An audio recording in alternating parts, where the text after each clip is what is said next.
It is time to get raw. It is time to get down. It is time for the RAWDOWN, the number one source for all things WWE, right here at the Turnbuckle Tavern. I am your host, Young Anthony of the Independent Epicenter, and joined with me, as always, the MVP Marco of the FOLEY Show, your RAWDOWN champion, and the Bone Man himself, J-Bone of Coming Down the Aisle. Gentlemen, how are we doing on this fine evening? We're great, but I'm actually going to be going as Positively Peter this week. Positively Peter? Why is that? Because I'm positive, baby. Oh, you're positive. What a great week of wrestling.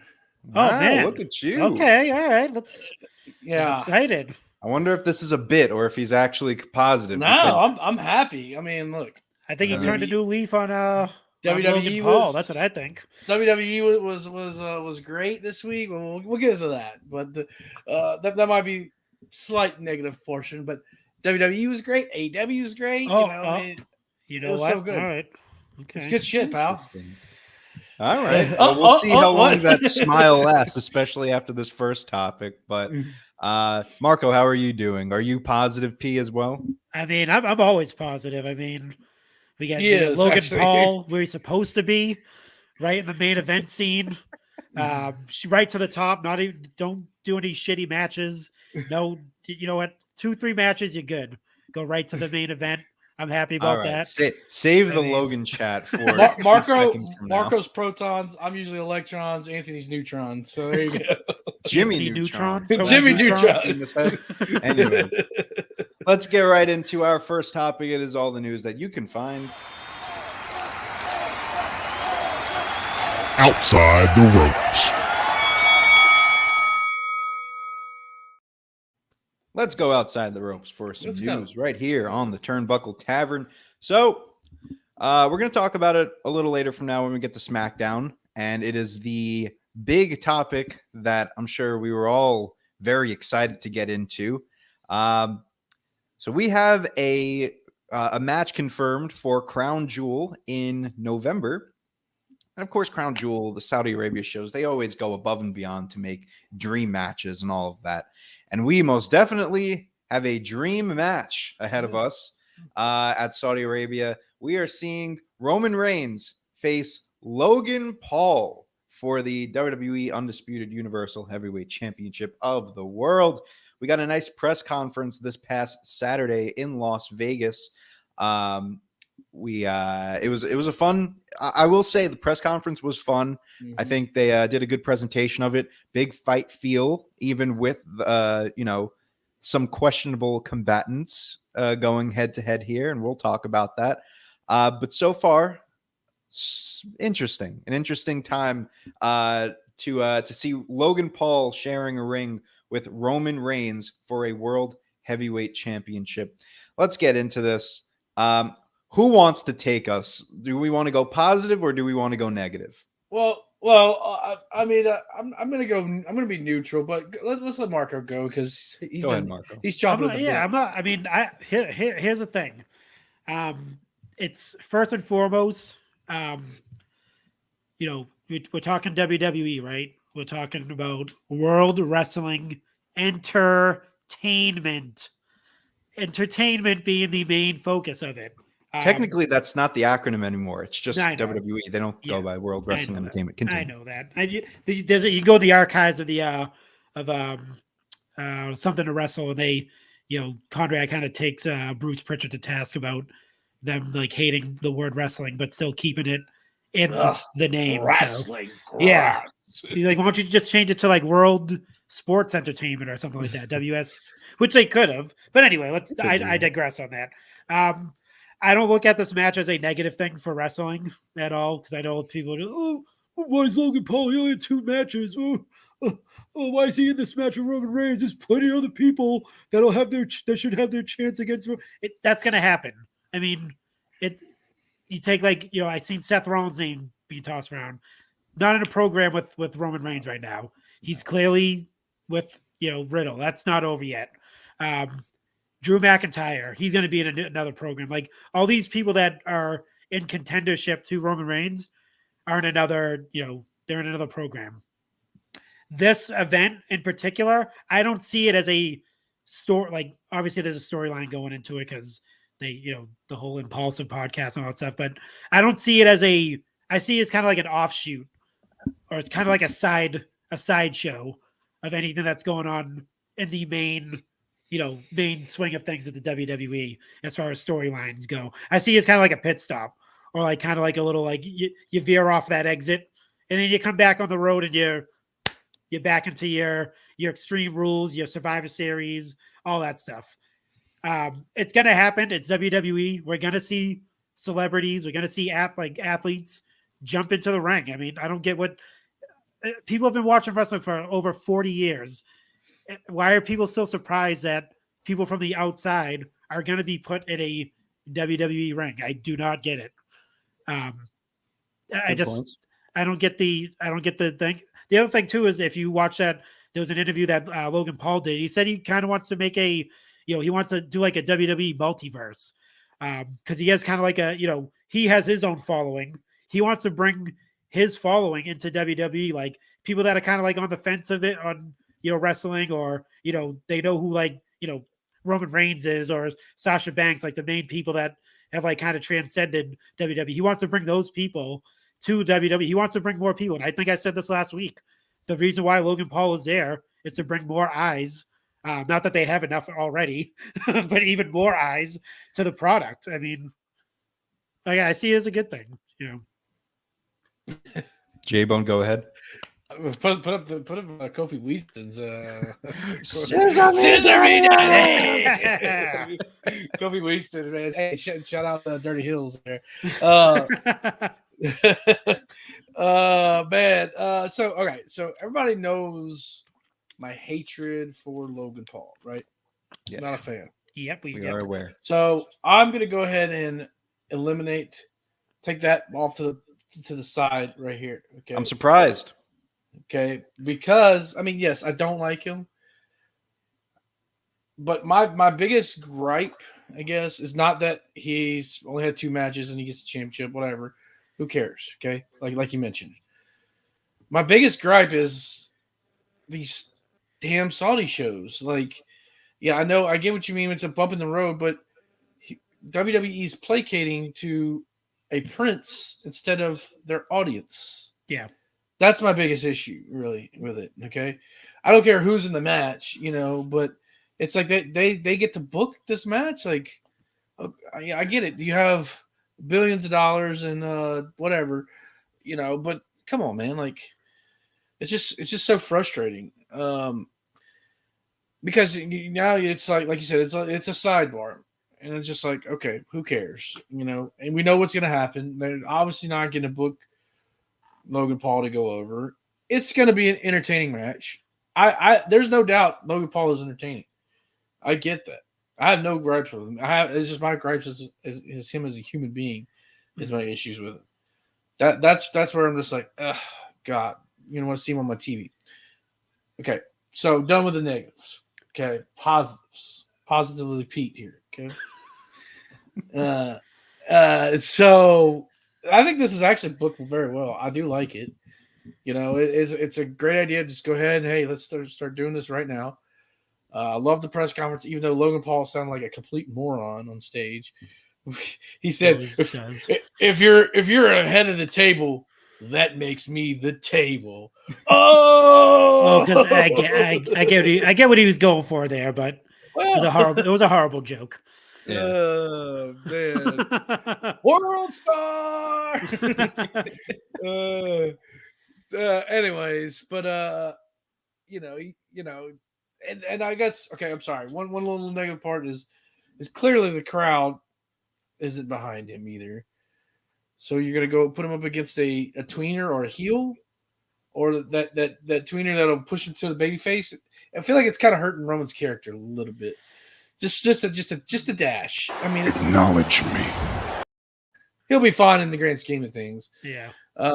But okay, going back to the shift to the positive, it does, give us that road to this big historic reign, another conquering feat for Roman to tackle and to overcome, and it'll be fun. It will be a fun match. I will say that. So I think so. Yeah. There's too much agreement in this chat right now. It's time time to spice things up a little. What were you going to say, Marco? I would say this too. Like, we're forgetting that, obviously this isn't a boxing oriented show, but he fucking went rounds with the greatest boxer in the world. That's he's not the greatest boxer in the world. I mean, right now, you could argue it. He's undefeated. Hasn't fell once. Hasn't been knocked down once. Of all time, you're saying? Floyd Mayweather? You could argue that better Floyd than Mike Mayweather, Tyson, better than Muhammad Ali. I mean, if we're gonna go by stats, you could probably do that. Hot takes here. Get your hot takes here. Woof. The dude never touched the fucking canvas. Never got knocked down once in his entire career. Never because touched the he canvas runs once. around like a scalded dog. No, because he boxes. That's how boxing is. It's a chess match. It's not throwing hands. Okay. It's not swinging. It's an art form. They call it the sweet science. This isn't a boxing show. It's a science. Let's get back to the discourse here, because I've got some.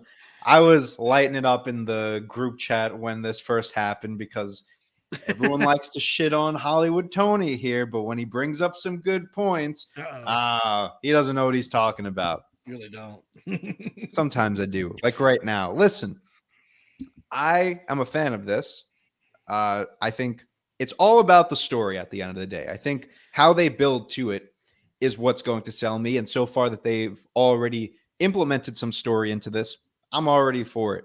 Logan doing the promos on SmackDown, which we'll get to in a bit. The press conference I thought was a much better press conference than anything that we've seen from AEW's press conference. You could say it was all elite. Yeah, there weren't. Yeah, you could. There weren't any no signs of empty-headed fucks.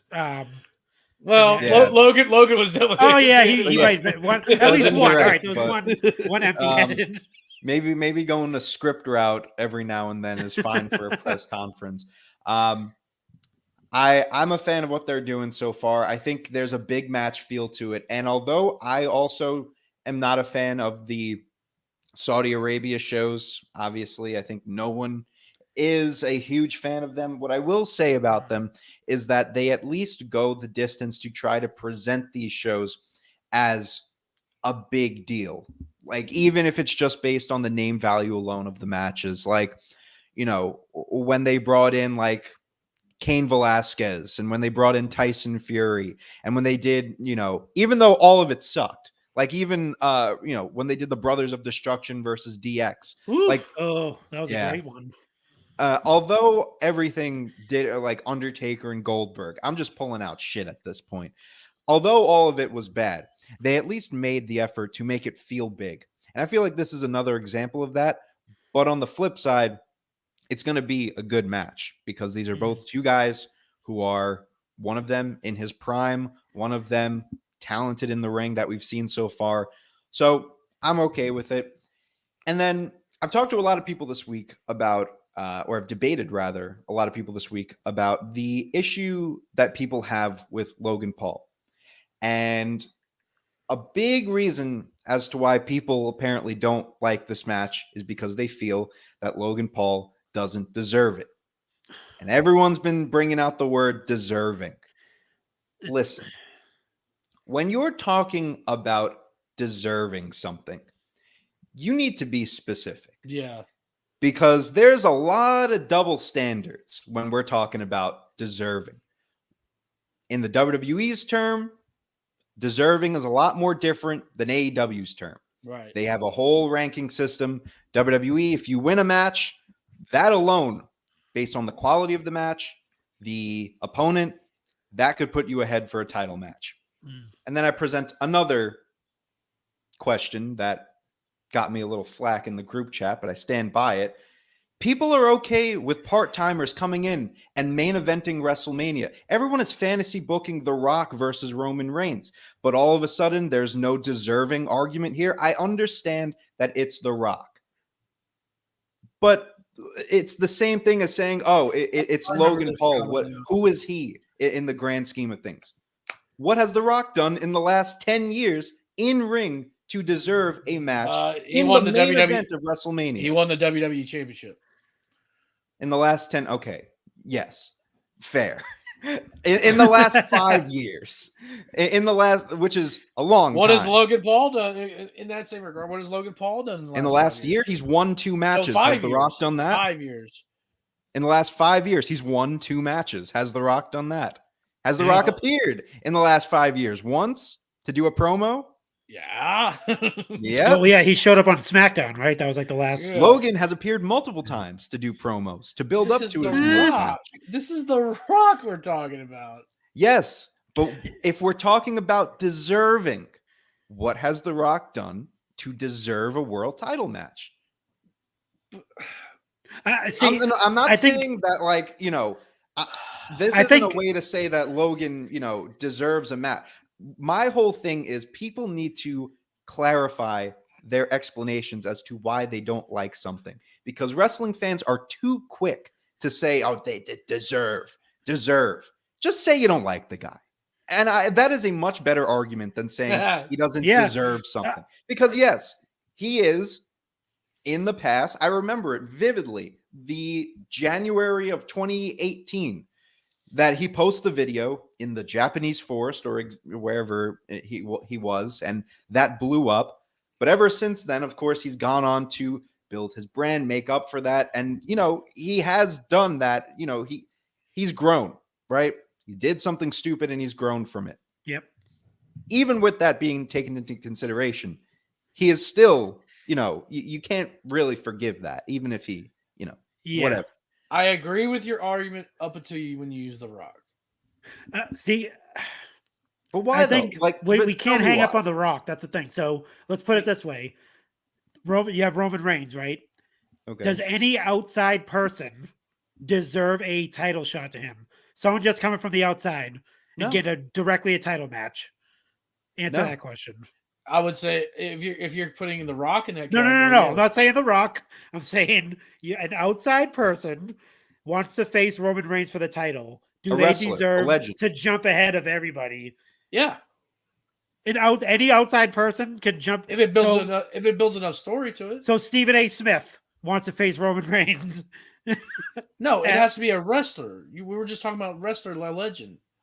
We're not talking. I'm talking. I think. See, I'm taking Anthony's argument. I'm just going outside person. No. So the WWE's known for taking outside people. Well, all right. So let's take an athlete. Let's say Jason Tatum. Jason Tatum wants to face Roman Reigns. No. All right then. That's the we're argument. We're not talking about. I'm talking about The Rock, who has been who was proven inside the ring. Yeah, like in the WWE universe. Yeah, but what I think Anthony's argument is it's just anyone from the outside. So if LeBron James wants to take jump ahead of Seth Rollins, McIntyre, all these people, he deserves the shot. No, exactly. And I think that's what Anthony's argument is. But LeBron has never stepped foot in the ring. Marco, I think you're getting my argument a little twisted. What I'm trying to say is, I don't think, if you're talking about like legends, I think J-Bone, you're caught on the idea that it's The Rock. And I understand that. The Rock is a 8-time world champion, 9-time world champion. He is one of the most charismatic wrestlers of all time, instrumental in the Attitude Era, has gone on to be one of the biggest actors of all time. I understand that. What if this was Goldberg? What if Goldberg was at WrestleMania and he said, I want to fight you? Okay. All right. I get it. In that case, no. Why? Why? Because he's already had a shot. But Goldberg, The Rock has also had his shot in the past. No, he hasn't. We're talking in the last 10 years. Yes, he has. Well, but we're talking about Roman right now. Okay. But, okay, fine. In that case, Goldberg, whatever.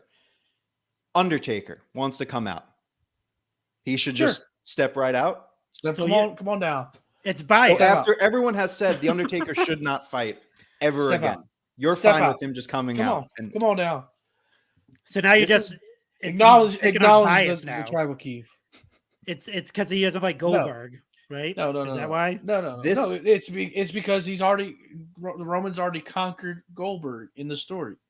And this is a whole big arc where we're talking about Roman's taking out Kevin Owens and Daniel Bryan and Okay. well, you're bringing Edge. the story into it, so I understand that. But if you're talking about, you just said The Rock, he deserves it because he's been, he's The Rock. Goldberg is Goldberg, though. He has faced, he's beaten the likes of Hulk Hogan, and he's been world champion before, and he had an undefeated streak. So why is someone who has the reputation of Goldberg, if we're not even considering that Roman already beat Goldberg, if Goldberg comes out and wants to face him in the main event of WrestleMania with his reputation, why shouldn't he be able to do that? if there's enough story, yeah. And like I There's said, I enough don't. story. But yeah, sure. And But there see is with the story. Rock, with the Rock, it's built in already. Like it's built in day one when he said, "I'm the head of the table. I'm the tribal chief." That whenever he said that, story's built, baby. It's been built. It's been ready to go. But my whole argument isn't about the story, though. It's talking about deserving. That's where see when we talk about deserving, that's where I take it into to use that word. It's like deserving enough where it makes a compelling story. And I will say right now, the Logan Paul situation right now, the way they're handling it, it makes it compelling. Yeah. So and I'm not saying to you personally that I'm not saying that disagreeing with you. I'm just saying for the people that I've talked to already that have saying, he doesn't deserve it. Yeah. This whole thing is me saying it's not necessarily about deserving. People need to be better with their terminology. Yeah. If you don't like Logan Paul, just say you don't like Logan Paul. I get what you're saying. Yeah. So in that case, The Rock doesn't deserve a shot at the title as well. I get it. I get what he's saying. See that's where my disconnect happens. Well, because you're going by storyline and you're going by this is built in. He's just going by just take the storyline out of it. Does The Rock, in context by himself, just deserve a title shot against Roman Reigns? No. He has not been on WWE TV in how long? It's hard for me to say no, but I mean I get what you're saying. No, you have to say no because if you take the storyline out and you're just going, this person deserves something. It's that word deserve. I can't take the story out because, like I said, the story's been built since day one when he said, "I'm the." But even with the story, why should that be a case of deserving? If he's The Rock's cousin, because if they're cousins, Rock should automatically get a title shot. Yeah, because he's got a like Jim Ross, he's got a personal issue now. Sassafras. There's a personal issue now. You think you're the tribal chief? Hold on a minute. Yeah, I think I'm with Anthony on that one. It's a deserving part of it. I think he's right about. When you use the word someone deserves something, that means they should automatically get it. Because deserve gets thrown around a lot lately. Yeah. If we're talking about what has Logan Paul done to two separate scenarios. If we're talking about what Logan Paul has done to deserve a world title match, if you're thinking about this in an AEW sense, they have a whole ranking system. Yeah, wins and losses are much more important to the point where he would have to rank up those wins and losses to eventually get to the world title. But you also have to take into consideration Logan Paul has defeated two future Hall of Famers. He has put in the time and the effort. He has also proven that he's great on the mic. So just that alone. Okay. If we're going with the word deserve, I'm going with the word deserve. I would say Logan Paul, there's no reason why Logan Paul and The Rock don't deserve a title shot. I don't think either of them do. I mean, if we're talking about, wait, you said neither of them do or neither of them? No, they both deserve a shot. I disagree. I don't know. I don't know at this point. both of them deserve one. No. Well, Logan technically does. I would say they both deserve one. For sure, The Rock deserves a match with Roman, whether he's champion or not. Yeah. Well, if non-title, sure, but for the championship, technically no. He's got to earn it. I think we're getting too deep in the. No, I think Anthony's like going like by the actual definition of deserve. Yeah. Too. So like technically, I think he does. No, they don't. Once he echoed those words, "I'm the tribal chief." Wait. Well, hold on now. I thought Chief Peter Maivia, my grandfather, was the tribal chief. So are we fighting? So that's different. Now we're fighting non-title for the tribal chief position. Sure. Yeah. He deserves that. But I mean, he deserves to get in there. And if Roman is the champion, well, guess what? I'm gonna take that too. That's technically High Chief Peter Maivia should be facing Roman Reigns, but he won't be. So he's dead now. So Rock is next in line. Sure, I understand that. But if we're talking about the title, it's different. But he's got to fight. He's got to fight for the High Chief. So that's where Rock comes in. Yeah, for the title of head of the table, but not for the world title. Yeah. So if they use the word, so if they went like Logan Paul should get a chance at the title, is that a better word? Because it's not like it's not deserving. He doesn't deserve it. They're just saying give him a chance. Yes, I think so. Hashtag give Logan Paul a chance. Yeah, exactly. Give Logan a chance. Like if The Rock comes back, he gets a shot or gets a chance at the time. That means like it's not deserving. It's not like he automatically should get it. It's saying, yeah, if he comes back, maybe he should get a chance at it. Like, I mean, why not? To me, when you say Logan deserves it, but The Rock doesn't, you're elevating Logan Paul over The Rock. And you're dismissing everything that The Rock has the last year, yes. If we're looking at the ranking, the quote-unquote rankings of the WWE, Logan Paul is obviously above The Rock, but also Logan Paul is above every other person in the world. If you go in ring, take The Rock out, put Goldberg in. Same situation, right? Because, do that, right? Okay. I still say Goldberg also deserves it. Yes. Wait, say that again. You cut out a little. Oh, sorry. So take out The Rock, put in Goldberg in that scenario. Even if Goldberg and Roman haven't fought, okay?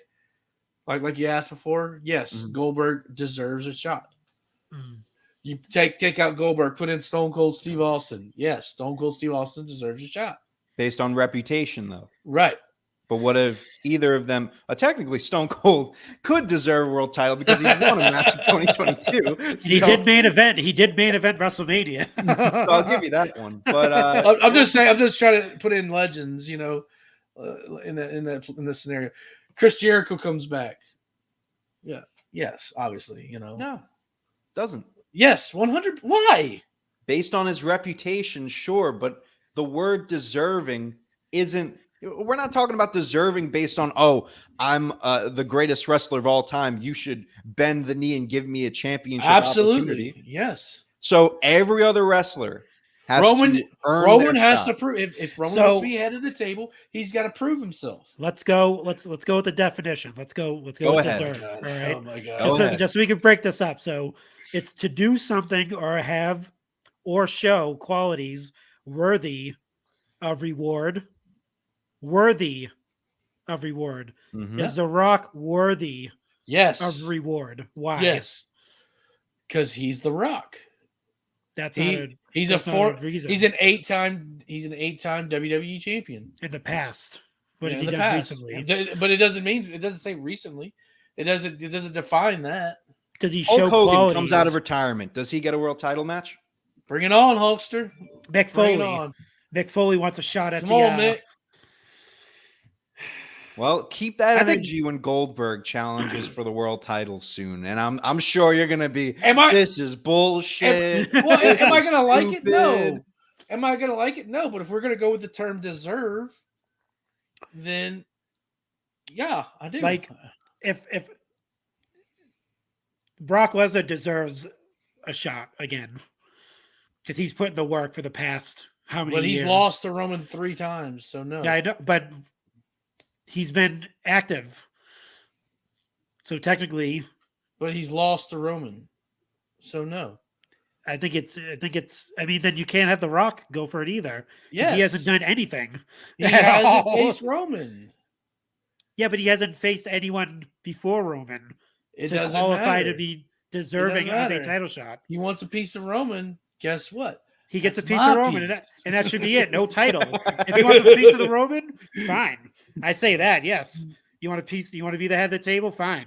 But no title should be involved. I think my whole thing is just if you want a world title match, you should get a few wins within a few months of you being around to warrant a world title match. Like if Braun Strowman came back, right, and he immediately said, "I want to face Roman Reigns" on his first night, and he didn't get any other wins, get these hands. like that's ridiculous. But now that now that Braun's facing like Otis and he's going to face some other guys, and then he challenges for the title, then I would be okay with it. That's deserving.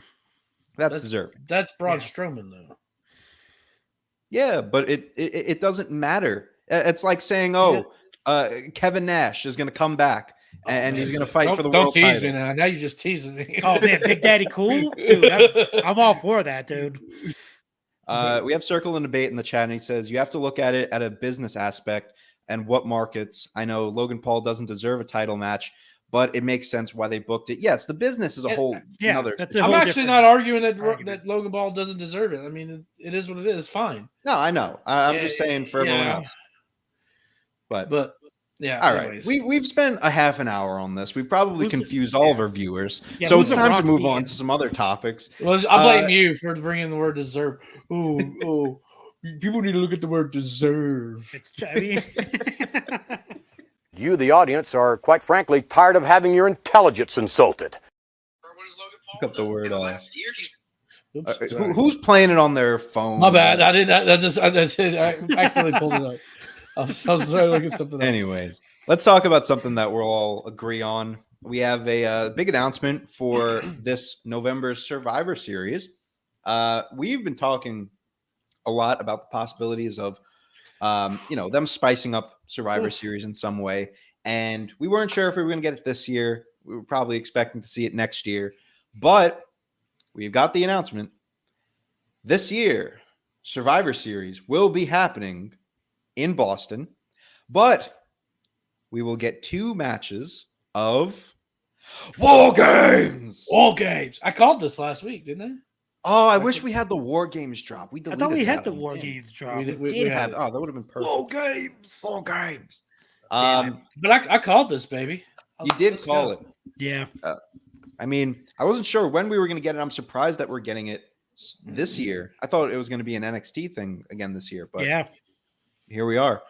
J-Bone, you were the one that called it. Why don't you talk about it a little bit? Well, obviously we got to have the bloodline. Give me the fucking bloodline in a War Games match. I don't even care if Roman's not involved. I'm okay with it. I mean, I preferably would like Roman involved, obviously. But give me the bloodline.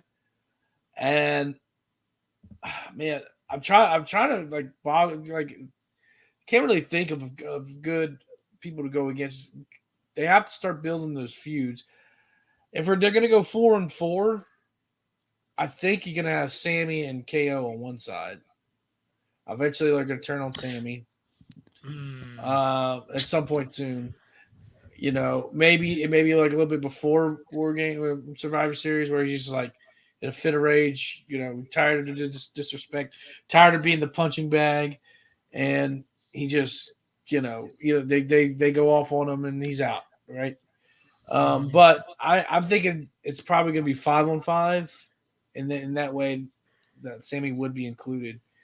But I don't know. So it all depends. Drew seems like he's going to be tied up with Karrion Kross. I just don't know who you go up against with this. That's my only thing. Well, the women's side, I think again you have to have Damage Control on one side with a couple more females. Maybe like we were talking about, maybe with Sasha and Naomi or something on the other side. with them. Mm. Booked up against Asuka, Alexa, but Bianca, maybe Raquel and Leah or something. I don't know. Just throwing out some names, but All right. I'm excited for the build, and that's why I don't.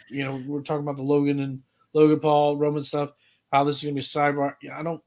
I don't like it, but they could still build towards War Games, even with that going on in the background. So, Chad brings up a good point here. He puts the laughing emoji, but I mean the Wyatt 6 versus the Bloodline. We'll bring up the Wyatt 6 in a bit, but I don't know.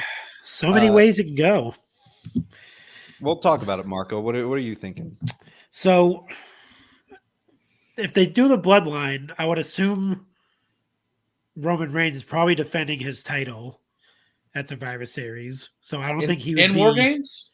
No, separately. Oh, okay. So they would have like Solo, the Usos, and Sammy versus like KO and whoever. That's what I'm assuming anyway. If they're gonna go that route, I think you could have Roman in there with the Bloodline, whether without him defending. I mean, if you do 5-on-5, it doesn't have. You don't have to have a title match. War Games is the draw. Yeah, true. So true. You could do that, but yeah, that's right. But then you could also go. Judgment Day might have a part in that. They might have Judgment Day versus Edge, Ray, and 2 other people. I don't know. Maybe it might be like Judgment Day, and because Rhea really can't be in it. So I need someone to step up. Literally. That's a good use. I'm thinking. I mean, this is kind of fantasy booking, but Judgment Day with Seth Rollins versus Edge, Ray, Riddle, and a returning Randy Orton. Maybe. I wouldn't hate that, especially with the involvement of Riddle and Ray together recently. Kind of makes sense. So it kind of, I could see that happening. That's probably like the more. Okay. I like that. I kind of like that. I don't know if I would waste that and not do the Bloodline.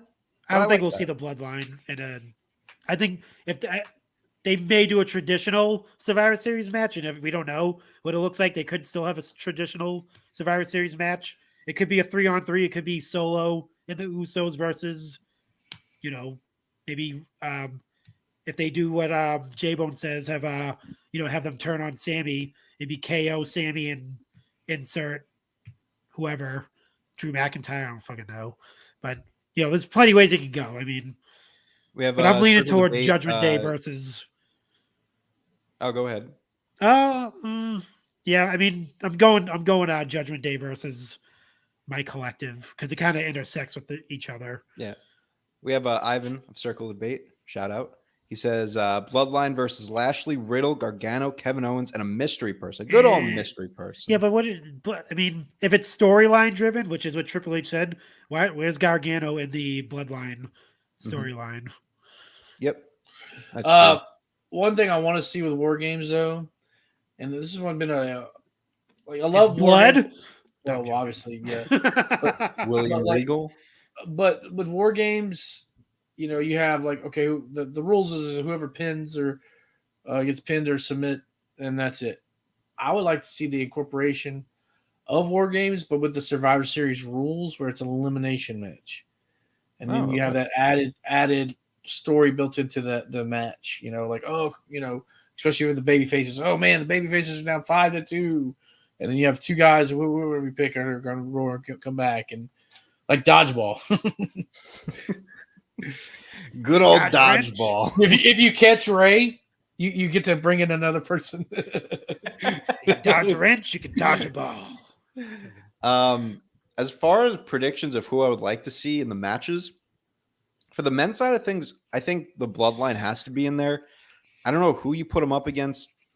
You could do either having Roman in the match and having Sammy on the opposing team, or you have Sammy with the Bloodline and then have Sammy turn on the Bloodline. Either or. I'm sure it's going to be 4-on-4, but maybe 5-on-5.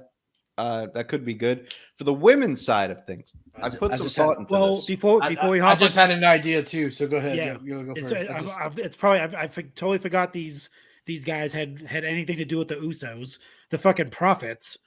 They could put KO in the Profits, and then maybe someone else against the Bloodline. What about and this is coming from me, so take this. Here we go. Logan Paul, The Bloodline, four of them, Roman, Solo, and the Usos. They turn on Sammy versus KO and Sammy, and leading the team, Logan Paul and his brother Jake Paul. Oh my god! I would have Becky glasses. You see that? What? He's got a puke! He's got a puke! Continue that feud, baby. No, I can. You know what's funny? I mean, just because I live in the sports entertainment realm, yeah, I could see them. I could see that. I could see him doing it, but I mean, yeah. I mean, you already have the story built in with Logan. Might as well. No, you're right. I have a feeling Jake's going to show up at Crown Jewel too. Right. I think he's going to be an integral part. Yes, Yeah. I think he'll be in his corner. And that'll set up, because that's before Survivor Series, right? Is that right? Or is it after Survivor Series? It's before Yeah. Survivor Series. They're planting the seeds. If I'm booking Logan Paul and Roman and I put Jake Paul in there, have Jake turn on Logan, and then you do Jake Paul versus Logan Paul in a future date. That's at WrestleMania. Maybe. That would draw huge, actually. That would draw huge. That would oof. As much as I hate it. Cody would be pissed because they wouldn't let him and his brother have a match at WrestleMania. The roads ain't no Pauls, damn it. But wrestling has more than one royal family, though. No, but that was the whole thing. Like, people want to see brothers fight each other. It's been proven you can do that. Is everyone here a wrestling fan or sports entertainment? So here's my prediction for the women's side of things. Oh boy. Here's what I would do. Ready? If they're all available, you do Team Bianca, which is Bianca, Becky, Sasha, Sasha, and Naomi versus Damage Control and Charlotte. Yeah. That's what I would do. That's good shit, pal. That's definitely fantasy booking. That's good shit, pal. I like it. If Charlotte's not available, which I highly doubt, I don't know, throw in Rhea, I guess. But I'm sure Charlotte would be around by that point. Yeah. That's what I would do. As long as I don't see, and it's probably going to happen, but I don't know if this is a hot take. Hot takes here. Get your hot takes here. I'm tired of Asuka and Alexa being together. God. Yeah, me too. Dude. I only said that just because of the storyline, but yeah. If I have to watch Asuka dance to Bianca's theme one more time, you don't like her dancing? You sound like was Paul Rudd from 40-Year-Old Virgin. If I have to hear Yammer be there, one more time, Yammer burn this place to the ground. It's ridiculous. Like, I don't know what they're doing with Asuka. They're still continuing this character with her. Alexa is just doing nothing right now. It's horrible. So I hope that they are not in War Games. But part of me thinks that if Sasha and Naomi are not back by then, that they will be. Yep. Right. Which is whatever. But if you're gonna do 4 and 4, like, who do you add to, like, both sides? Because it's, well, I mean, realistically, you could do Bianca, Becky, Alexa, and Asuka, and then Damage Control with a mystery partner, and then the mystery partner ends up being Charlotte. So, I mean, you could do that, and then that could even set up, like, you know, Bianca versus Charlotte in the future, which we still haven't seen. That could actually set it up, start planting the seeds for Mania. Yeah, and I'm thinking because of Boston, I'm thinking a Sasha return. Sasha, right? Or, yeah, that'll probably happen. Yeah. I don't know. I think for the women's side of things, it feels a lot more concrete of, like, this is your match. If this person isn't available, you replace them with this person. Like, it's more of a formula to it. Whereas for the men's side of things, it's completely, a toss-up. Who's going to be involved, how the bloodline's going to be organized. Like, I think it'll be better off after Extreme Rules. I feel like we'll get a better understanding of what's going on. Yeah. Because like right now, I think it's very vague as far as what they're going to do. Another name that they could add into the men's side of things is Brock. If they wanted to really spice things up, you could make Brock like a surprise entrant or do something. But that would be fun. That would be fun. Brock in a War Games match. Well, that ain't a knee slapper, buddy. I'd love to see that. Any final thoughts or predictions on War Games? I'm excited for this shit. Yeah, man. I love it.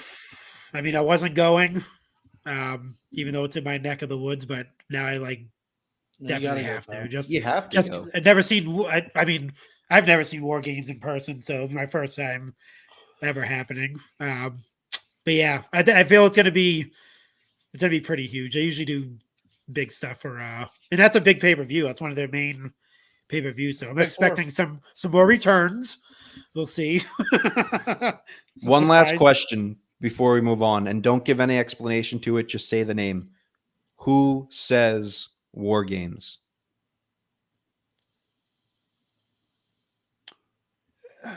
You got to say Wade Barrett, right? Okay. J-Bone? Why not? Triple H probably. Triple H. Games. You think Triple H? Triple H, yeah. I think William Regal's going to say it. You think so? He's going to lend his Depends on what kind of deal he has with AEW, but yeah. I don't Tony, know. I mean, Tony Khan's been being a little prick. That's the one thing. But so I don't think that's happening. It doesn't have to be in person, though. I mean, they ran shows on the same weekend as us. That's no fair. The way they've been treating me, I'm not doing any business with them. The real real shows are in the United States. William Regal say the War Games. He's not going to say War Games. 9 days from tonight, he's going to say War Games. And thank you, $1 Million Gate for the first time. Thank you. Thank you. Thank you. Let's go. Oh my God. I watched the interview on wrestling with him. I got to turn it off within the first 5 minutes. Do watch the wrestling interview with MJF because that is fantastic. They're always good though. Yeah. Oh man. All right. TK. Well, that was a fun little topic.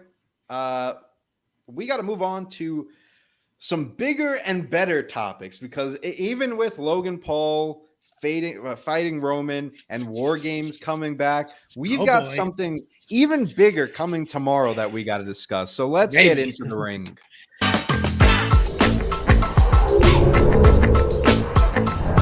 Collar and elbow.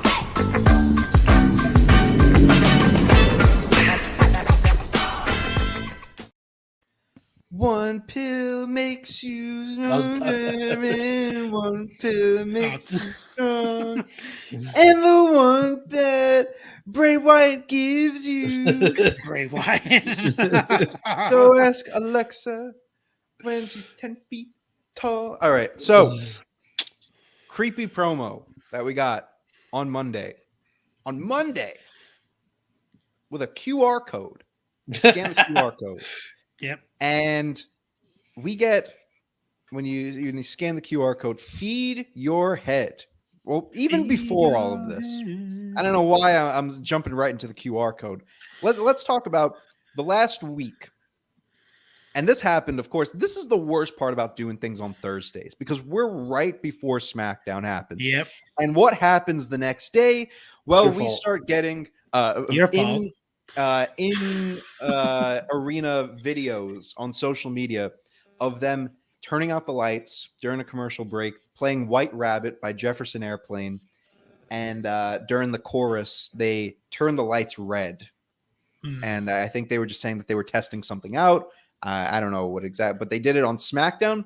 They did it on the Saturday and Sunday house shows, and then they did it on Monday. I don't know. No, they didn't do it on NXT because that was taped, so they couldn't have.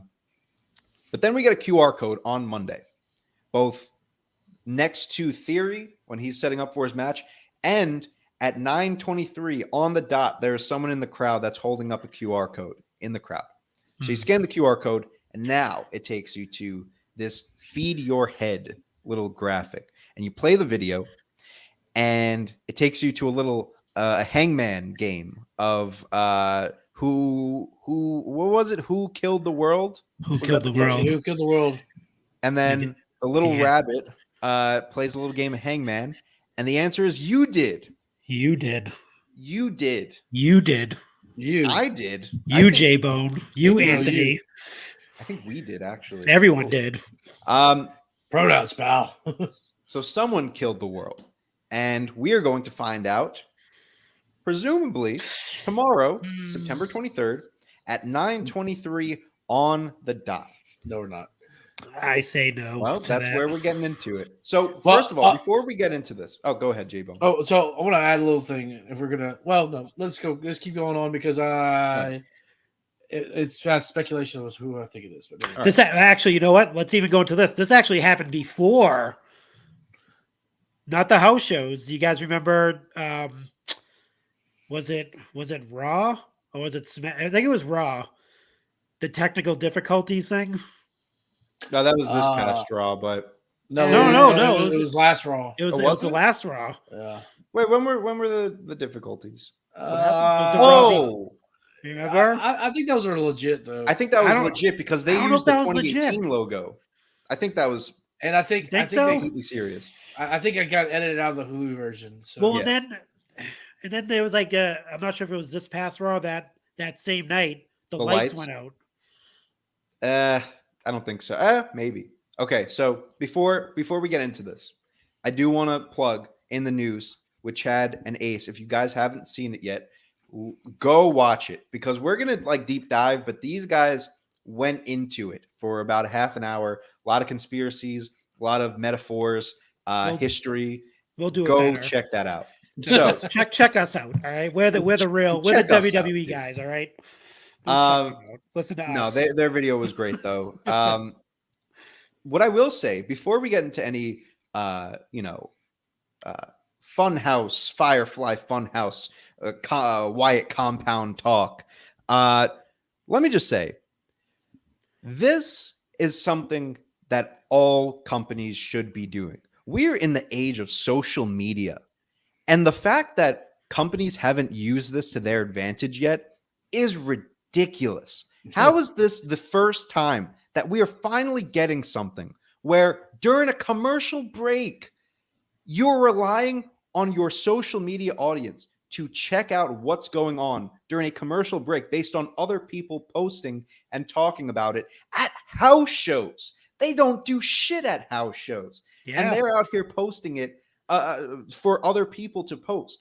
And then the QR code. Why is no one else doing this?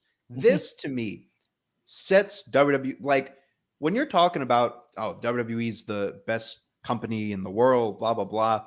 Stuff like this, it doesn't make them the best company in the world, but it sets them apart from all the other companies. Because as much as people hate sports entertainment, it gives you this type of shit where it pushes the boundaries a little bit. And it gives you stories where it's not just, this guy hates this guy and they're going to fight. So props to Triple H or whoever fucking came up with this shit, because this is legit something that they haven't done before, using commercial breaks and house shows and QR codes to sell a story. Spot on. Let's break this down now. It's got to be Bray Wyatt, right? It has to be. There's no way that if it's not Bray Wyatt, it's a major miss. Yeah, major miss. Yep, I agree. Talked about it last night on the Chick Foley show. Out now, we all agreed if it's not Bray Wyatt, it's obviously it's a shit show. But I was a positive one and said it's Bray Wyatt. It's definitely Bray Wyatt. Definitely Bray Wyatt. It's not going to be revealed. But the other conversation we had was, when do you reveal it? Do you blow your load essentially and do it tomorrow night on SmackDown, or do you maybe Extreme Rules, maybe go a little bit past Crown. You don't want anything to happen during Crown Jewel, maybe, because like I said earlier, that's kind of like that like exit on the road, and then you're going back in. It's definitely him. It's just when do they reveal it's him? Definitely not tomorrow night. That's not happening. You'll get another clue or something, but you're not going to get a hit. Obviously, him. He's not going to show up and do a video. Good. Oh, I think it's probably going to be on the road to WrestleMania. Is when we're that far out. Wow. Hot takes here. Get your hot takes here. When you think back at the Firefly Funhouse, right? Everybody's like, okay, what the hell is this? Now, this is, of course, if this is Bray Wyatt, I'm saying this. The Firefly Funhouse, people were like, okay. Like, the first time it was like, Sean was like, whoa, what is this? It was almost like, well, here we go. They're about to bury Bray. Oh my God, he's Mr. Rogers' neighborhood. And then then it progressed on, and we're like, okay. And then once we saw the Fiend mask, we're like, whoa, okay. And we didn't see him actually debut until SummerSlam. So I'm thinking he'll have his first match as White Rabbit WrestleMania.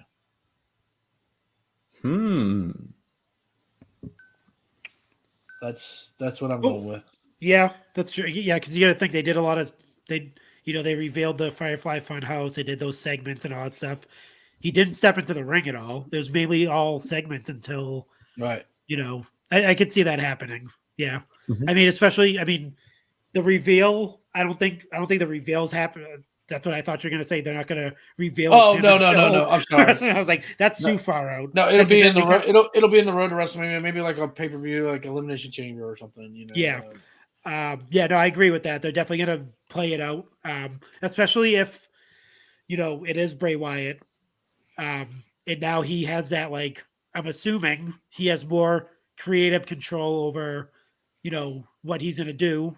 Obviously, with Triple H at the helm now, he's he brought Bray Wyatt up through NXT. Right. Like, he nurtured that whole Bray Wyatt character. So who more familiar with that character than Triple H? Right. Bray Wyatt and Triple H working together. I'm assuming, like I said, the creative freedom's probably let up a lot more, obviously, with the names. Everyone has their names back, essentially. I'm hoping, hoping Big E comes back so we can get Langston back. We can know him as Big E Langston. You get his last name back. But no, I definitely think, it's going to be a slow reveal. Obviously, it's kind of tough nowadays with, the way, like you said, the way social media is. And a lot of people like that, it's microwave. People like microwave stuff. Like, we want it right now. Like, don't let it cook for too long, or this is going to happen.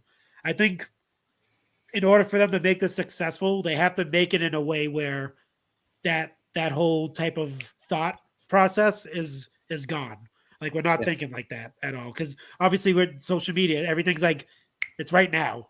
It's like you open up your app and you see whatever's happening in live time. With something like this, it's kind of tricky if they're going to start using social media and all these QR codes and all that stuff. Are people going to get bored of it at some point? That's to say, hopefully there's no. Well, you do big moments along the way. So like at the Royal Rumble, you'll do something. Maybe. Okay. Actually, it'd be kind of funny if like the 30th entrant is just like an actual white rabbit just coming down the ring. Dude, I mean, that could happen tomorrow night. That could be a white rabbit that just shows up in the back.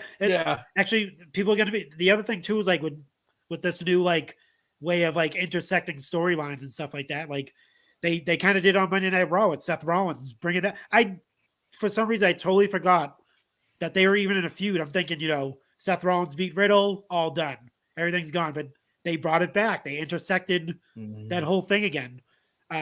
Same thing with what happened with Dexter Loomis when he first showed up with the car crash in the background, and then police running and all this stuff. So like now tomorrow night on SmackDown, you're gonna be watching for, is there gonna be something? Is there gonna be a white rabbit hopping around while someone's doing an interview? Is there gonna be or how you have the Adam Rose white buddy come either that or I'm kind of thinking too crazy, but like, are they going to be like, there's going to be an interview happening or a backstage segment, and there's going to be like a chalkboard, and you're going to see two like guys in the back playing Hangman or something, like something like intricate like that. I think that's the only way you can really like keep people engaged.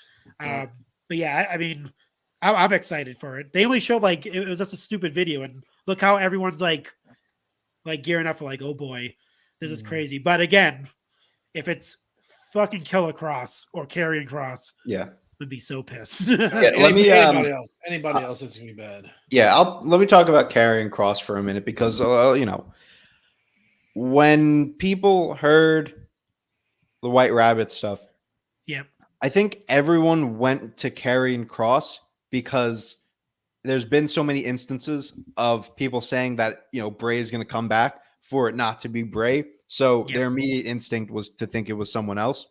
So White Rabbit, right? Karrion Kross, his Lucha Underground gimmick. Yep. And then I got to thinking, like, why would WWE take a Lucha Underground gimmick? Like, I understand, like, taking stuff from, like, WCW, ECW, even AEW with Cody, but, like, Lucha Underground? Like, it was a great show and all, but, like... That's a great point, actually. Like, I feel like Triple H is... I don't think he needs to rely on... He's not that much of a mark. Yeah, he doesn't need to rely on the El Rey network to get his stories across. I think he's perfectly fine on that. We didn't see a Ricochet come in as Prince Puma. So I think we're doing pretty good. So it can't be Karrion Kross. It legit has to be Bray Wyatt. All the teases and everything are pointing right towards it. You're saying it's not going to happen until WrestleMania, which I think is crazy because I don't think you can keep something like this up for more than a few months. But even with that, I think we're going to get the big reveal in October, be it at Extreme Rules or be it, and someone has to fact check, but I'm pretty sure Halloween falls on a Monday this year. So I think that might be a little tacky, but like, don't do that. Don't do that.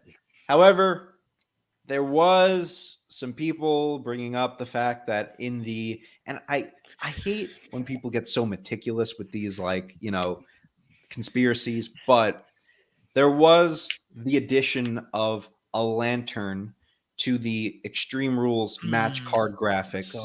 With the fireflies around it.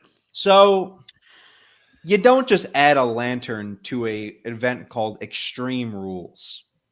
Like it doesn't fit. So I think there's something to that argument. Not much, but I think there's something. And I feel like Extreme Rules is a place where if they wanted to bring back Bray, they could. I don't think we'll get it tomorrow. I wouldn't complain if we got it tomorrow, but I feel like there's a lot more to this story that you can stretch it out to. Extreme Rules is October 16th. That's enough time that you could stretch it out a bit and keep it interesting.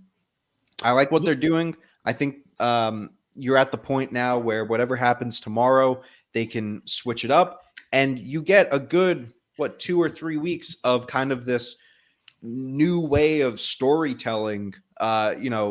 We joke all the time about that Cody interview. I sound like Hawk. The one Cody interview when he said that they're going to be telling a story that they never said before. This is legit, an example of that. But, then you have to start thinking about the other factors into this whole grand scheme of things. Do you think Alexa Bliss plays a factor into this? There's some loose ends that need to be tied there. Do you think a stable is on the way of the whole Wyatt 6 thing? Is that what we're going to? Is there going to be a faction, or is it just going to be Wyatt by himself? I saw people saying that the Firefly Funhouse characters were going to be turned, like you're going to have fucking Scarlet as Abby the Witch. Yeah. And Braun Strowman as the pig. Please don't do that. Please do not do that. If I need to see Karrion Kross be referred to as Rambling Rabbit, I'm going to shut the TV off. You can't do that to me. So as long as we don't get that, I'll be fine. But if we get a stable, maybe we could do something there. But I don't know. What do you guys think about a stable? Yeah, I'm fine. I mean, either way, I don't hate it. I don't like it. I feel like you can't go wrong with Bray at this point. Anything they do. Yeah, I mean, it would be cool. Yeah, it would be cooler, but I mean, it's not going to be like, man, I wish they would have done a stable. Yeah, I love stables, so I mean, like, yeah, sign me up all day. But as, you know, if they don't do it with Bray, it's fine with me. You know, I mean, Bray's Bray. So, trying to remember what was the match where Randy Orton lit the Fiend on fire? What TLC? No, was TLC. Yeah. It was TLC 2018. 2019? No, I'm sorry. No, 2020. 2020, right? Okay. Huh. Trying to think. Trying to like correlate some stuff, but yeah, it wouldn't work. Because what was the last horror show that he was at? There was Extreme Rules horror show, and they had that Braun and, swamp fight or whatever that was. Yeah. When he came back as a different Bray Wyatt characters. Yeah, after Randy Orton, after the fire match with Randy Orton was WrestleMania, and then he was gone. Yeah, so he burned him alive. He technically died. Yeah, he died. So maybe he comes back. And I mean, I did check Halloween is on Monday. It is. Yeah, so it's a possibility. I think the biggest whole question here is not the fact that Bray is returning, but what is he returning as? Because, like, I thought that the Firefly Funhouse and the Fiend was going to be as crazy as it got. Like, there was no way that he was going to be able to top that. But, like, now we get to the point where we have all this full circle, the White Rabbit. Like, what does this all mean? Like, is it going to be another type of, like, cult type thing? Is it going to be a faction? Is it just going to be Bray? Is it going to be a mix of all of the shit that he's done so far? Like, this is what is confusing me the most. And we have a Chad in the chat, and he says, Bray loves the slow burn, but for some reason my gut is telling me that it'll happen sooner rather than later. Think we'll get a piece of the puzzle tomorrow, but the reveal happens before the end. Oh yeah, no, that's a definite. Yeah, you can't drag this out until, you know, like you said, maybe a few months you could do this for, but it obviously we don't know anything that's going to happen, but it seems like there's not going to be any type of like, you know, Firefly Funhouse segment where they can tease that and have him like just show up and, you know, do that type of show. Who knows? We don't know. There was also that talk with the who was it? That Reddit user that was like, what was that? It was like something like, think about he tweeted something about that Self Arkansas. Yeah, the Devil's Hole or whatever it was called, and then you know you trace it back to where that that started, and it was a user called the White Rabbit that asked about it, and yeah, it's a lot of jeez. I mean, we'll see. And then the collaborator of the Fiend mask, came out and tweeted that picture of the White Rabbit. Did you see that? It was like a White Rabbit mask. Yep. Or like a painting of a white rabbit, like a creepy looking White Rabbit, and that person was playing along. People like, if you read the comments on it, like, oh, do you know something? And then he's like, maybe I know something. Like it's just like, I don't know. We'll see. It's Bray. It's gonna be super intricate. I mean, I haven't been reading like all the conspiracy theories and all that stuff. I mean, you can literally take anything and trace it back to something if you want to. Yeah, there was an interview he did with Michael Cole, way back in the day. Yep, I remember this. This is the Hawaiian shirt Bray. Yep, and he says, "I didn't make the world the way it is. You did." Yeah, you did. I didn't make the world how it was, man. Yeah. You made the world how it was. I didn't make the world the way it is. He's like, you did it. Yeah. You did that. He said, you did that. Then he points out the cameraman, you. And Yeah. he's pointing at different people. So, like, it falls in line with the Who Killed the World. You know, I love like the Firefly Funhouse and everything. Like that's great, but like nothing to me beats Wyatt Family Bray. That like the theme song, the presentation, like I know, but except for when Firefly like Funhouse, dude. I mean the Funhouse is great though, but like the We're early in- stages of the Wyatt family though. So like, I'm gonna say Firefly Funhouse before. Here's what I think he's gonna play. I'm not sure this is gonna be his promo or anything, but here's when he's gonna play into it, like the whole like who killed the world you did thing. So like before, I'm gonna say the powers that be took control of the Fiend character. When he had control of it, it was way more. It was crazy. Like he was saying, like I remember that he was on SmackDown. Hulk Hogan's in the ring, right? He shows up. Do you remember this? Hulk Hogan. I forget what it was for. I forget who he's facing. Bray Wyatt was facing somebody, and Hulk Hogan did an appearance on SmackDown, and he cut a whole promo on Hogan. But the imagery in the Firefly Funhouse with obviously the decaying bodies, the maggots, all this stuff. Like he talked about lizard people. He talked about the Illuminati. Like all these things you're not supposed to talk about on the Firefly Funhouse. But as soon as like merch sales started showing up and all these crazy things, they went away. Like it became more streamlined thing. So the Who Killed the World, you did. You the fans, you feeding into this and making this character a character and not something that see, I'm right. Look at that brain going to work. You know that account on Twitter that's like moments in wrestling that you never knew. Totally forgot. I didn't forget. I have never seen this in my entire life. I do not. And I don't need forget. to go watch this now. It was the most surreal one. It was the weirdest Firefly Funhouse because he's like I said, he spoke about the lizard people. He spoke about like I said, the Illuminati, the imagery that they were showing, like the stuff you would see like on the dark web. Like they were showing some crazy shit on the Firefly Funhouse. But as soon as like Vince McMahon got a hold of it, we can make money off of this. Then you got the stuffed animal pig and all this stuff, and it just became goofy. It wasn't against the grain. That was the last time I remember that being against the grain. Was that promo?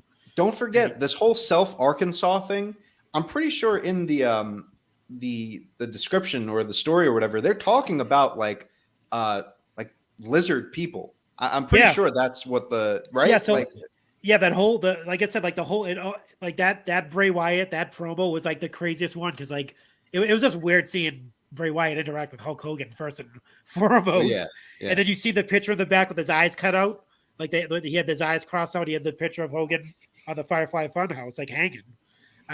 So like, yeah, it was dude.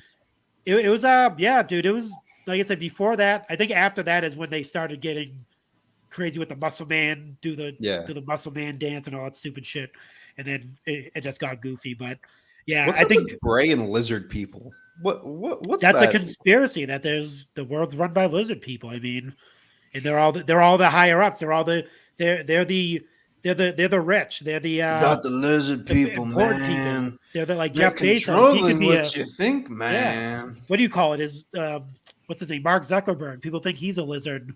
One of the lizard people and stuff like that. So, I mean, he was in that, and that was the thing. Like, he was into conspiracy. Like, it was just a zany character that they made streamlined. And I think when you go, who killed that world? You did. You people, the fans, buying into this and like, making me into like a merch machine and all this stuff. And he was really against that stuff, like the corporate, like the powers that be. So I'm curious to see what, like you said, what this version of Bray Wyatt is going to be. It's going to be this. Triple H is just a lizard person, man. Remember they made fun of. They had this is when I knew Vince McMahon took over the Funhouse. It's when they had that walrus, when they had that Paul Heyman character. Oh yeah, that they showed once and that was it. Like that was Vince McMahon's like I'm gonna make fun of this guy. He looks like a walrus. Make a fat walrus. Yeah, it'll be a good rib. Yeah, so yeah, that's when they like that. That's when they jump the shark. That's the term that they like to use. And I went back and I watched the final thing that Bray did in WWE before he left, and it was that weird Funhouse episode where it was after Mania, and he was like, "We're gonna have a new Funhouse with new friends, and it's gonna be a new season. I feel reborn." And then he just ends it with just like, "See ya," and then it just ends, and that was his last appearance. Yeah. Like, I don't know. This is so weird because Well, I think he knew he was gone. Yeah. And you got to leave it open too. You got to leave it open. You got to go, hey, maybe he's coming back for another. It makes you think, like, you know, if you really want to talk about conspiracies, you think Bray was like, you know, he goes up to Vince and he's just like, you know, tinfoil hat time. I'll make this a thing. I think he goes up to Vince like around December, or, you know, when Brody Lee passed away, and he was like, you know, listen, I'm just, you know, I'm not in a good place right now. Just cut me, let me just leave for a while, but I'll turn this into a story. You know, I'll come back at some point. I feel like it's weird for reports to come out and be like, oh, there was a bad relationship between you know, Bray and Vince. You know, Vince said he was out of shape and he was doing this too. Even with like the WWE quote unquote, you know, making it corporate or whatever, he's still got a lot of creative freedom to you know, make those videos and shit.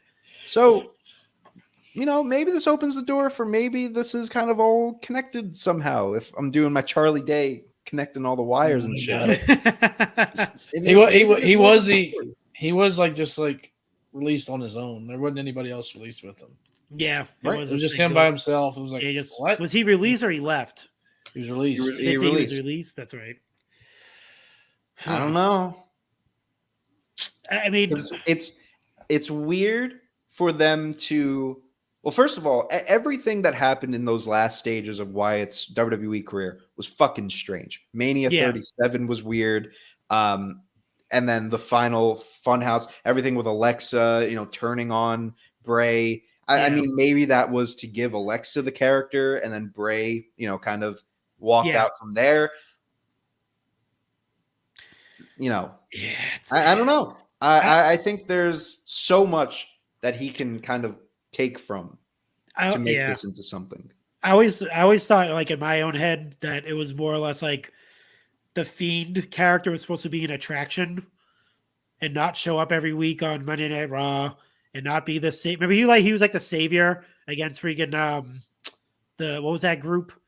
The Retribution. Remember, he came back on, like, it was like Monday Night Raw, and he came back and beat up Retribution. Like they made him into this like fan, like it was this Bray Wyatt. No, the Fiend. Yeah, that's what I mean. The Fiend. Yeah. He beat up Retribution. Yeah, that one. I remember that. I don't know. Yeah. So he came out, beat up Retribution and all this stuff. Like, I think the Fiend was supposed to be like an attraction, like show up at a pay-per-view, not show up like every single week on Raw, not, you know, just, you know, when kind of like Demon Finn. Like, Demon Finn doesn't show up all the time. Yeah. Only when necessary. Right. So I think, and then in my own mind, I'm thinking that's where the disconnect happened, if there was one, between him and Vince McMahon. Mm-hmm. Vince McMahon's like thinking merch sales, thinking business, thinking, no, we need the Fiend every week. Yeah. And, you know, Bray Wyatt being that like creator, being like, no, that's not what the Fiend is. The Fiend is, you know, it's an alter, it's a part of Bray Wyatt. It's not Bray Wyatt. The Fiend only gets brought out when it says, no, God damn it, we need a Fiend. Like, I could see this, like, I could see these, like, him, like I said, him being a creator and him like creating this whole universe with the Bray, all this stuff. Like, I could see him getting pissed off at, you know, people going, no, we need the Fiend every week, or, oh, what do you think about this new Fiend t-shirt? And, you know, all that, like, just that stupid shit. I could just see him getting pissed off and just be like, no, I'm burnt out. I don't want to do this shit anymore. Like, I enjoy destroying lives. another conversation could be like, hey, the Fiend's winding down. I'm looking to jump into this new, like, the next phase. Oh God, no, we're not doing that yet. No. We got to continue on with the Fiend. That's why those probably last segments were fucking weird, because he probably didn't. You think Brody died too, so that messed him up, because he did that tribute to him at WrestleMania. He did that thing, so that like really messed him up too. And then he's just probably like, fucking, I don't want to do this shit anymore. The writing's on the wall. They're kind of taking the character away from him and putting it on Alexa Bliss. Yeah, that's how I see it anyway. Of course, the whole conspiracy is just a tinfoil hat moment for me, so take that with a grain of salt. But I think, and they put it really well on the in the news segment, that I feel like not everything kind of lines up properly, but I feel like Bray has the ability to take, stuff from his career and turn it into something, which I think is what we're going to get here, is him kind of taking all these moments, getting released, stuff from the Wyatt family promos and Funhouse shit, and turn it into this new character. I don't know what it's going to be. Selfishly, I kind of just want to see him come out tomorrow. It's not going to happen, but I don't know. I think we're just going to have to wait and see on this. Any final thoughts on Bray Wyatt? Well, I think that's it. I think we can move on. All right. Well, just one more quick topic before we move on. We got confirmation of Seth Rollins and Riddle happening at Extreme Rules, which we knew it was gonna, we were gonna get a rematch of some sort. But this time around, we're getting a stipulation added to the match. And, Extreme Rules, you're thinking like, rules match, maybe a steel cage, yada, yada, yada. Fight pit. We are getting the fight pit for Extreme Rules. Just another instance of Triple H taking what worked in NXT and bringing it up to the main roster. Thoughts? Real quick, I want to see a guest referee in this match. Oh, yeah? Who would that be?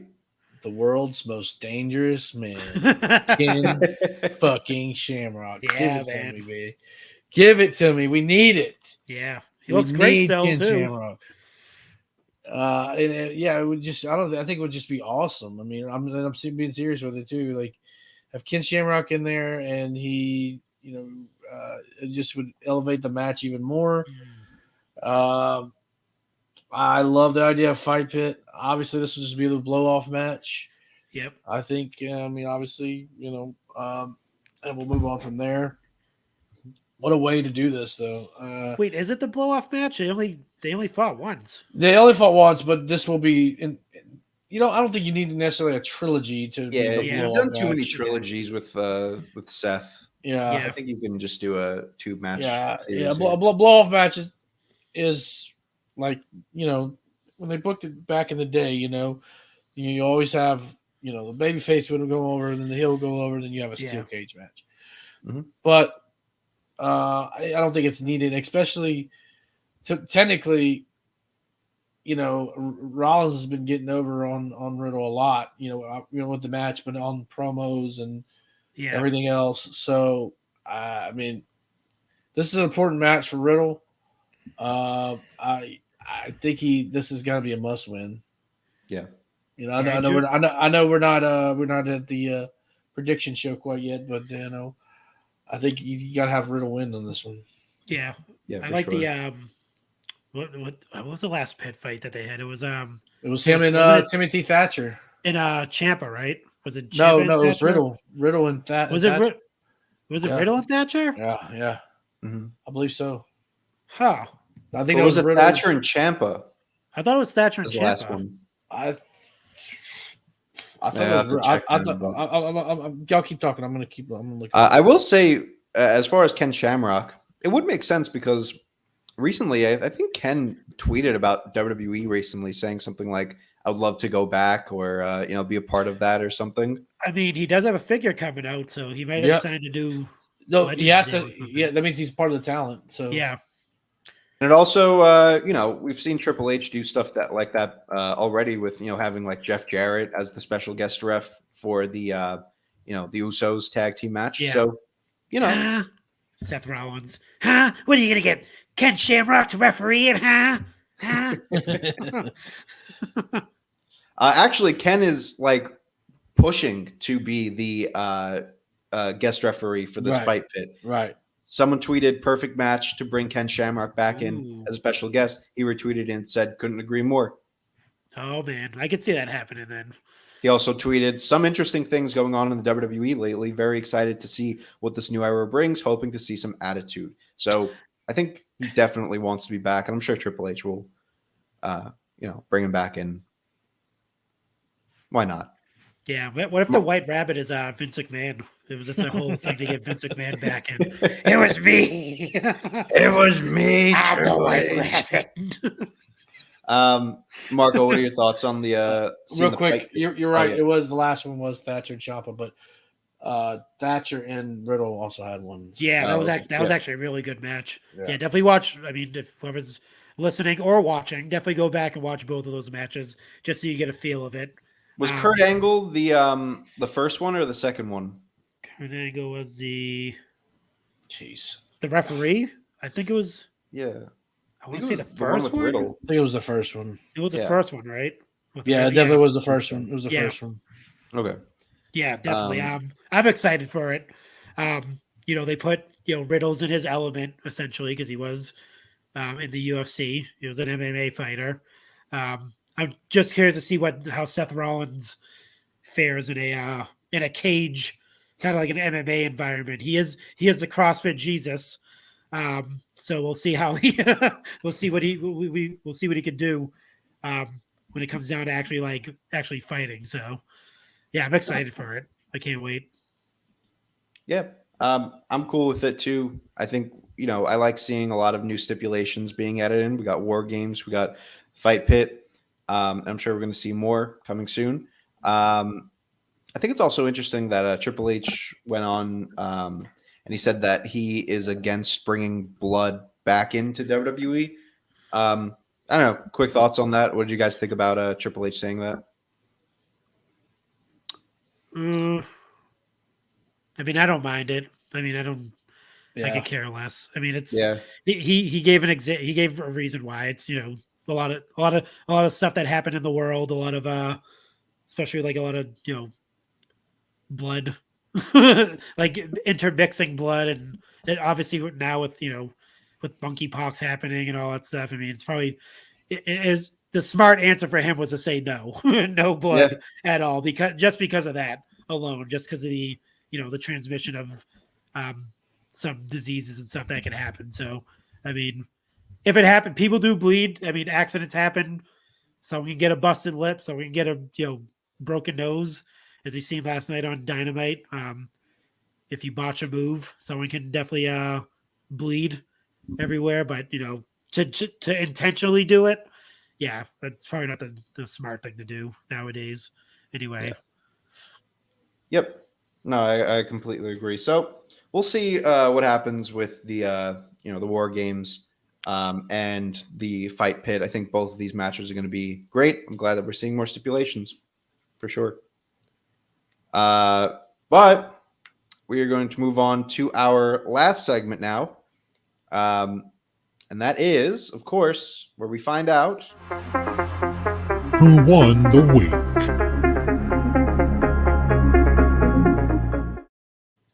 Dude, who won the week? Raw and SmackDown were fantastic. Yeah, it's hard, man. This week. Yeah. When we're talking about breaking it down, really, I'm gonna give it to SmackDown. I think you had a lot of really good moments on there. Logan Paul's promo I loved, and actually let's actually bring it in quick. Let's do a little quick.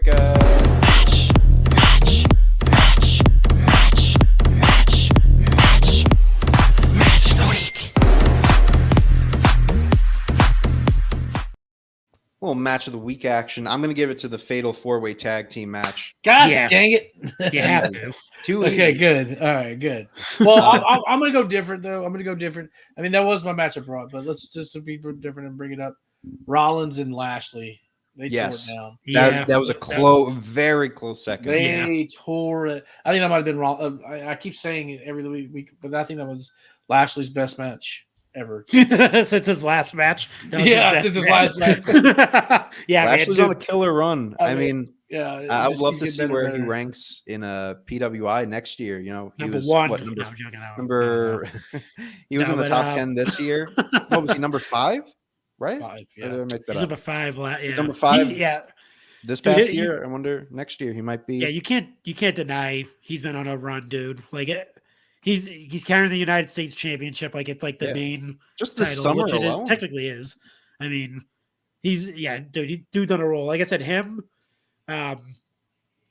Obviously obviously the Miz hasn't been like in matches, but like that's another dude, man. Like with the Dexter Lumis stuff. I mean, we've seen on the cage match, like that whole interact. Like there's just the guys that we kind of like. Oh, Bobby Lashley, blah, the Miz, blah. These guys are like the main guys on these shows. Yeah, which is it's not. I mean, I shouldn't say it's insane, but it's just like it's like almost like a full circle moment where you hated to see Bobby Lashley on TV and you hated to see the Miz. Now you love to see both of these guys do they're both doing totally different things too. So, yeah. I mean, Marco, both of them. Who did you give your match of the week to? Oh, the 4-way, dude, Fatal 4-way. That was just not too happy with the outcome, but I mean, I like it. I mean, initially I was not. I was just like, meh. It's too heel teams. Not enough rope shaking. No, not even. It's like, are they good guys? Are they? We're live. Oh man, I need to put the. I don't know much about football. Can you hear me? We're live. Yeah, but here's the thing though with that match, the tag division got elevated just a step more. So if we keep feeding more teams in there and start elevating, and I think I talked about the I talked about it this week on my podcast actually during my interview, because we talked about the matches Breezango versus Usos is what we're watching this week. Yeah. And how the tag division was pretty good then, right? You had a bunch of tag teams, you had mid-card tag teams, you had champions, this and that. You're starting to have that now. You got Street Profits, you got New Day, which are the top contenders. Then you could say the Brutes, Los Lotharios, and then like lower card you could say would be Maximum Male Models and Shit Row, yeah. Oh, and then Alpha Academy. You got Alpha Academy too. Yeah, which you could say is mid card. So you got a pretty good mid card. You got pretty much lower card, and you got top tier teams. So we got a tag division now. Folks. Yeah. Mm-hmm. In about 3 months, we got a tag division. Yeah. The other thing too is a note that I took from that match is everyone needs to stop sleeping on fucking Xavier Woods. That dude could fucking dude. Yeah. There was like a segment in there when he was like, it was just like a continuous like. I think he got like a hot tag in. He was just like going insane, just going back and forth with different members of the match and stuff like that, dude. I'm like, this dude doesn't get enough credit. He definitely deserves like a single run, dude. Yeah, at some point. I'm not sure like the United States Championship and whatever. Just put him in some type of singles competition because that dude can go, man. I think he gets slept on as a talent. Not that he gets overshadowed by Kofi or anything like that, but I think he, as a singles competitor, I think he can definitely go, dude. I mean, that's one of the notes I took from that. I mean, they need to stop sleeping on that guy. For sure. Very good points. What else happened on Raw that we're forgetting? We have, Bayley challenged Bianca for the for the women's title. That's officially going to happen at Extreme Rules. Mm-hmm. It's pretty much assumed that was going to happen. We had Judgment Day. Oh, we had the masterclass in Heat. We need to bring this up, dude. God. And it was. Who disagrees with that? Let's go away, Heat, Marco. So I'm going to take it to the Roman Reigns. They just did not let that guy speak one word. And then remember that whole thing? And he was like, "It's my yard." And then he walked away. That's what I got from that. Like, they legit hate Dominic Mysterio. Because it's not good. I think it's good.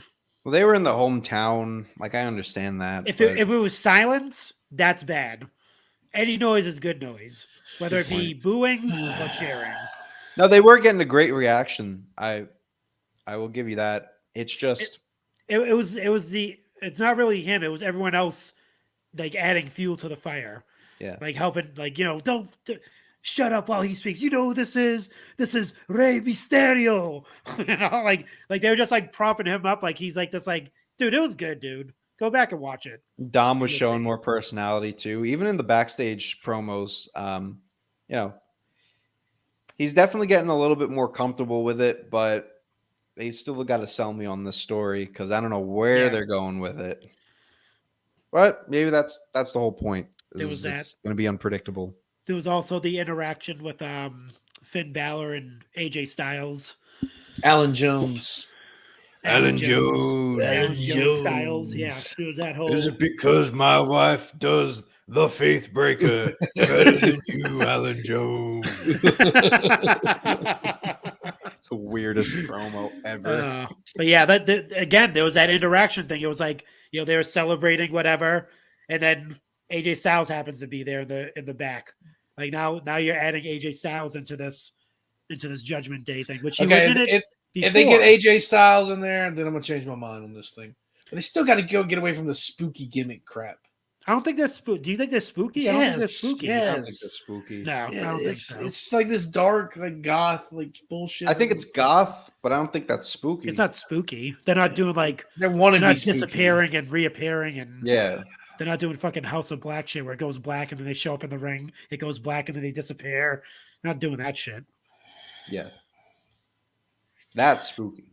Anyway, is there even a House of Black anymore? I don't even know. Yes, there's House of Black. Yes, they're facing all Sting and Darby. Is it a House of Black without Malachi Black? Yep. Without the actual guy that it's named after? Yes, House 100%. Of Buddy.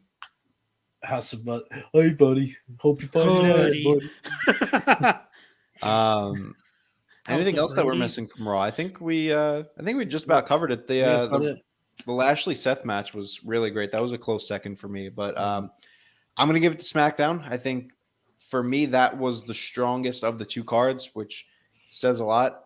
But I think that Fatal 4-Way really impressed me. Everything, like even with it being kind of a rushed ending, the way that it happened, that it was so quick, I don't know, kind of worked for me. So I'll give it to SmackDown. What about you guys, J-Bo? I'm going to give it to Raw, just to kind of be a little bit different. Gotcha. I mean, you could give it to either one. Yeah. And we have the White Rabbit thing. I mean, I know technically it wasn't on Raw, but, that's what got everybody talking about WWE this week. And so. True. Yeah. But I could have easily given it to SmackDown. So. Yeah. Yeah, I'm going to go SmackDown. Like you said, card was great. Obviously, it pushed the, the storyline with Logan Paul and Roman Reigns a little bit further. We saw the return of Paul Heyman as well. That was another, like, in ring actually. So that was a plus too. But I'm gonna go with SmackDown just because it was more of like a cohesive show. Hot takes here. Get your hot takes here. Uh-oh. I don't like that they brought back Paul Heyman like this. He's been out since SummerSlam. They've been, hyping him up. And then he kind of just like walks out with, to talk to Logan Paul. Like, well, he was at the conference. No, right. That's out of the bag technically. You could use Paul like during a match.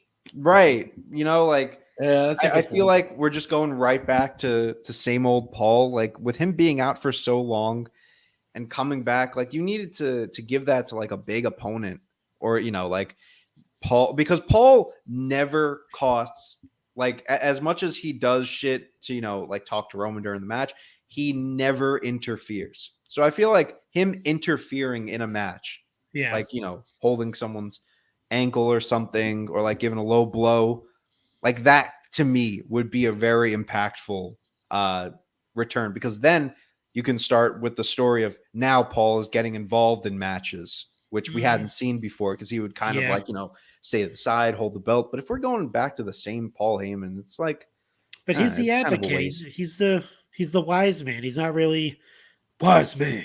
He's a wise man. He's the wise. That's my tribal chief. yes, my tribal chief.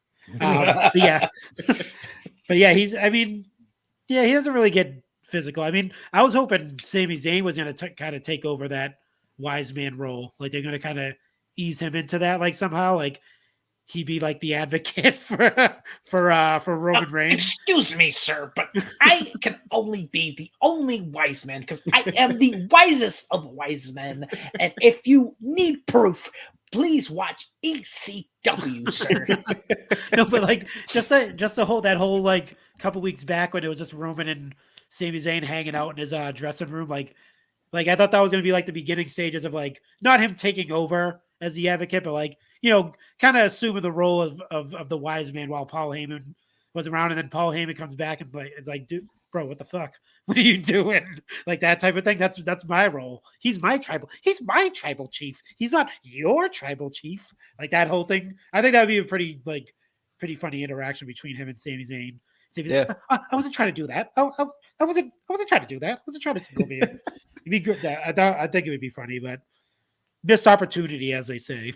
I saw someone on social media say that they can't wait for the promo that Roman's going to cut on Solo tomorrow because he lost the North American title. You're just going to hand over your title?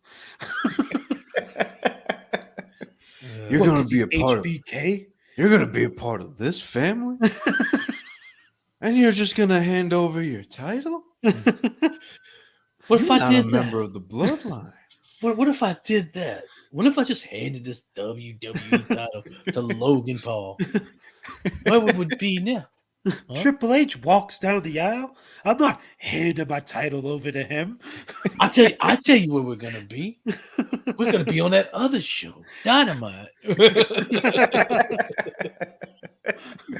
Please say that, please.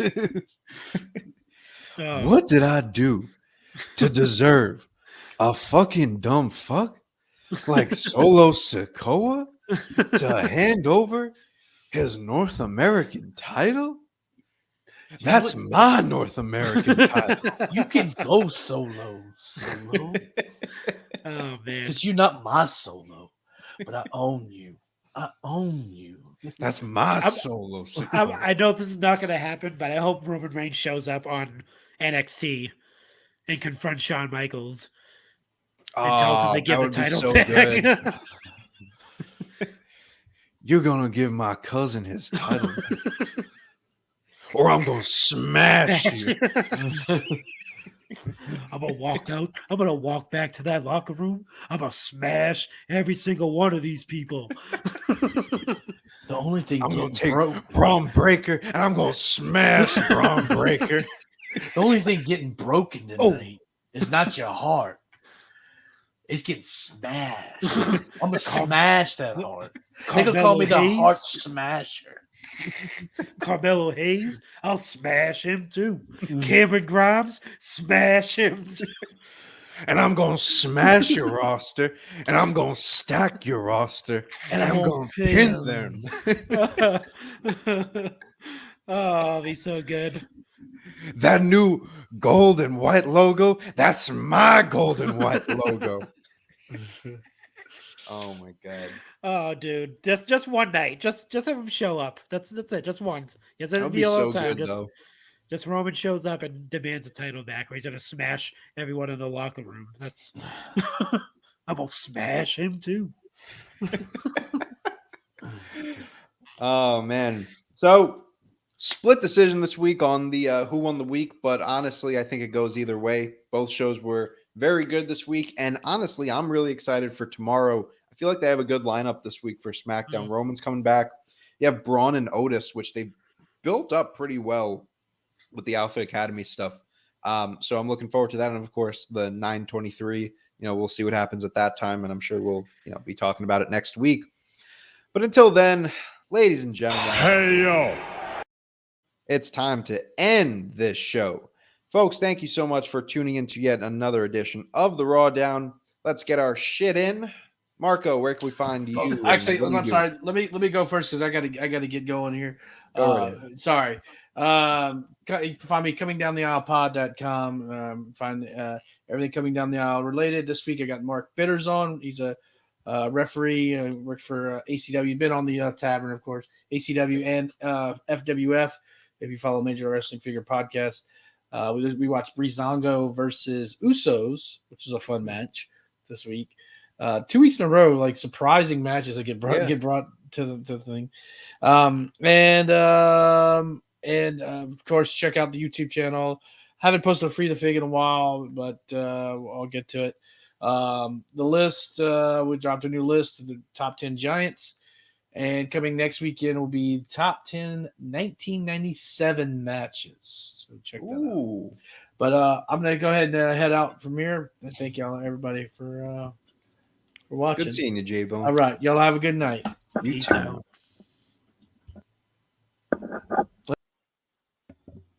All right, Marco, where are we finding the Chick-fil-A show and everything else you're doing? We have a new episode out. We recap AEW Grand Slam. We talked about this stuff. We talked obviously figures and all the normal hijinks that we go through on the Chick-fil-A show. So definitely listen to that. Obviously chickfoleshow.com. Sign up, $2 a month. We actually just started our new season of our Foley Picks League, where we just we jump on any not any event, but some of the prime events. We all do some pick'ems and see if we can pick the card right. There is a cash prize at the end, so definitely join up and hop on that. We over the weekend we did the Chick-fil-A Rumble, where we basically just do like a computer version of the Royal Rumble with 2K19. Everyone, there's only 30 participants. Sorry if you miss out, but 30 people pick a wrestler, and you do battle, and you get that the coveted Chick-fil-A Rumble title, which is pretty cool. So that's always fun. Let's see what else we have. Open mic. I'm going to be recording with Aaron from Lumber Jailville. So that'll be a new episode coming out next week. Can't wait to interview him. Definitely have some poignant questions to ask him. But yeah, it's gonna be really good. Other than that, obviously find me on Twitter, Chick-fil-A Show. Find Sheena on IG at Chick-fil-A, and that's pretty much it. All right, and you can find me on at Indie Epicenter on Twitter and Instagram. You can also find me in person this Sunday, September 25th, in Ridgefield Park, New Jersey, for Invictus Pro Wrestling's Magnitude, the 2-year anniversary of Invictus Pro Wrestling. The Answer ASC will be in the building with my magnificent blue suit that you can take pictures of me, not with me. I will be charging $25 per autograph.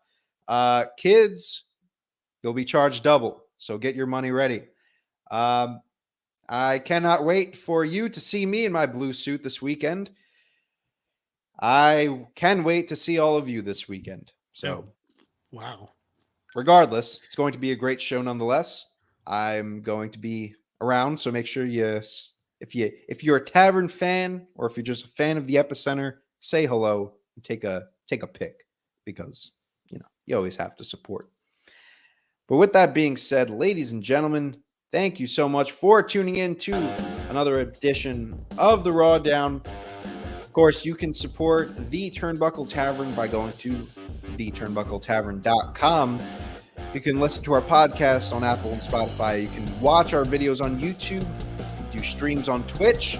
Follow all of our socials as we post regularly with some excellent content that you'll want to check out. And join the Discord because we always have some conversations going in there. And we're looking for new members to talk some wrestling with us. So make sure you hop on in. Check out prowrestlingtees.com/tavern for your one-of-a-kind Turnbuckle Tavern t-shirts of all your favorites. Everyone has a t-shirt, and there's a lot of inside jokes. I'm sure there are going to be more jokes and more t-shirts coming your way. So always check out whatever Pro Wrestling Tees has for you. And of course, Teespring has some other options. You can find that at theturnbuckletavern.com. Stickers, mugs, RAWDOWN logo on your merch. So much in store for you. And call the tavern. 304-404-2004 is the number to call to hear your message played on the flagship show. Call the tavern and leave us a message. 304-404-2004. Folks, thank you so much for tuning into another successful edition of the RAWDOWN. Please leave a like on this video if you're watching the video version, or leave a 5-star review on Spotify because that goes a long way for the tavern. But with all of that taken into consideration, we bid you farewell and take care. Spike your hair. Woo, woo, woo. You know it.